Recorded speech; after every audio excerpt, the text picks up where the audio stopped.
This is just the first of 3 short little videos on your term paper.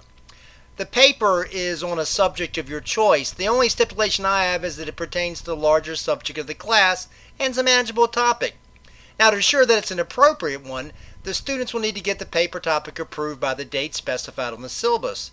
To do so, the student should come to me with their topic and sign the official approval form, which I have. If a student does not get his or her topic approved by the date specified, there'll be a 10-point reduction on the paper grade. Topics can't be duplicated because it might lead to competition for sources between students. So topics will be approved on a first-come, first-served basis. Papers, I should be clear, are due by the end of the class time on the date specified on the syllabus. There's a 10-point reduction in the paper grade for every class period the paper's tardy. Papers should be submitted in hard copy. Barring extenuating circumstances, which you can convey to me beforehand, digital copies won't be accepted. There's no required length to the paper. The paper will be graded as an example of the student's ability to do basic research. How well does a student research? Can the student organize a thesis and defend it well in this paper, state the thesis clearly and provide adequate support? How well does the student write, and how well does the student cite the sources he or she has used? So that's going to determine your grade, not the length of the paper. If the student writes succinctly and has a narrow subject, with just a couple of sources, but man, they're hard to get, and he or she has got them, but they're few, he or she might demonstrate skills in a few pages and still do well. Conversely, a student may have a broader subject which mandates a longer paper. Sources are just falling off the trees. On average, student papers are approximately 15 pages, and I say that only because people continually ask me. That would include citations and bibliography, which will be explained later in the next video. If a student paper is significantly shorter than this, sometimes it suggests that the student has not adequately defended and developed his or her thesis. If the paper is way longer, it might indicate redundancy or verbosity or a topic that was just too broad. The point here is to define a clear thesis and adequately defend it. To start, you have to choose a topic, and you should obviously choose a topic in which you're interested. Everything has a history. If you do not have any idea, peruse a freshman textbook or the internet for suggestions.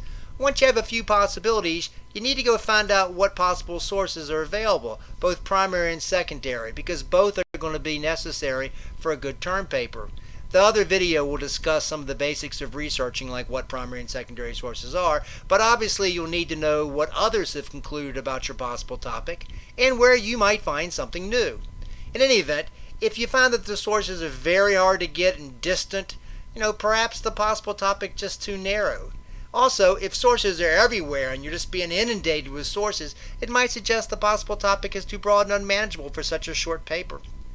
Don't just choose a topic out of thin air and without knowledge of the sources you'll use, because once the deadline for topic selection is passed, you cannot change your paper topic without a penalty. Every term paper must have a thesis. The thesis is the general conclusion or argument that the paper makes.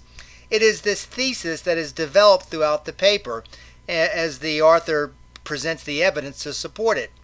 Now, complete originality in thesis isn't really required. That it is for historians, but not for undergraduates here. But I gotta say, the more unique or insightful the thesis, the better it looks. A statement of the obvious or a point that is so well known that it just, it's kind of a joke, that won't be as good for your grade. The writer develops his thesis by research, and you don't go into a paper saying, okay, here's my thesis. You let the research determine what it is. You let the research guide your conclusions. You can't just state your thesis at the very beginning of the paper because you really don't know what your reader knows. The reader may not be sufficiently knowledgeable of the topic to understand the thesis. The writer, therefore, needs to provide an introduction. That's the necessary background and context for the reader to understand the thesis. In a history book, this often goes to like the first chapter or so, and in an article, it's often the first paragraph. In any event, the writer has to provide an introduction where, the background materials provided and the reader has enough that he or she can understand the thesis. The thesis comes usually at the end of the introduction. After the introductory paragraph, every subsequent paragraph develops a different point that supports the thesis. And again, the more points that are placed into the paper, the stronger the thesis becomes. If it's a longer paper, or say a book, then each of the supporting evidence could, in a way, be its own little chapter and have its own thesis and supporting evidence to support it. There's sort of a hierarchical structure to a well-crafted paper or book. After you've provided all the evidence in all the subsequent paragraphs or chapters, it's important to go back and remind your reader of what the central thesis is. And you do this in a short conclusion. This is sort of the opposite of the introduction. You start narrowly and reiterate the thesis, reminding them of how you've arrived at it, and sort of concluding broadly and stating the significance of the paper. You sort of leave them wanting more. This is your formal writing, and always use the best grammar. You don't just rely on digital spelling or grammar checks. You always want to proofread the paper before turning it into the professor. Sometimes it's best just to lay it aside and look at it with fresh eyes. I've been doing this a long time, and I can tell you I see these problems listed here all the time. Misspellings and problems with capitalization, run-on sentences, improper tenses, unclear pronouns, ending sentences with prepositions, split infinitives, double negatives, all sorts of punctuation errors, and really just a lot of awkward sentence construction. If you want to get somebody to look over your paper, I don't have any problem with that, as long as it's your writing. The point is, when you turn it in, it's your work, and it is your best work. It's your best writing. Of course, writing style is important too. It's not just grammar. It's like the Supreme Court Justice said about pornography. I can't define it, but I know it when I see it. Well, writing style is good writing style is difficult to define, but you know it when you see it. It flows nicely. It reads like a smooth narrative. And you can do this by things like watching the transition between points. You don't want to list reasons or have subsections, which interrupts the narrative. Rely on your words to create a smooth transition from one point to another. This isn't a science report. Vary your sentence structure and word choice. Have different clauses in the sentence. Always avoid first person, I, we, because they can be unclear. Avoid redundancy. If you use quotes, always introduce the speaker in the narrative itself. And if it's the first time the narrative has mentioned the speaker, you need to identify him or her as well. Don't skip lines between paragraphs, and properly indent each paragraph. Again, this is not a science report. It's a bit of a narrative. It's formal. Don't use slang or colloquial terms, and don't use contractions. A term paper will need a title that reflects the topic, if not the thesis, but there's no need for a title page. Citations are required. Now, you can either have footnotes or endnotes. All of them are properly formatted, and the next video will give you some basics on how to do that.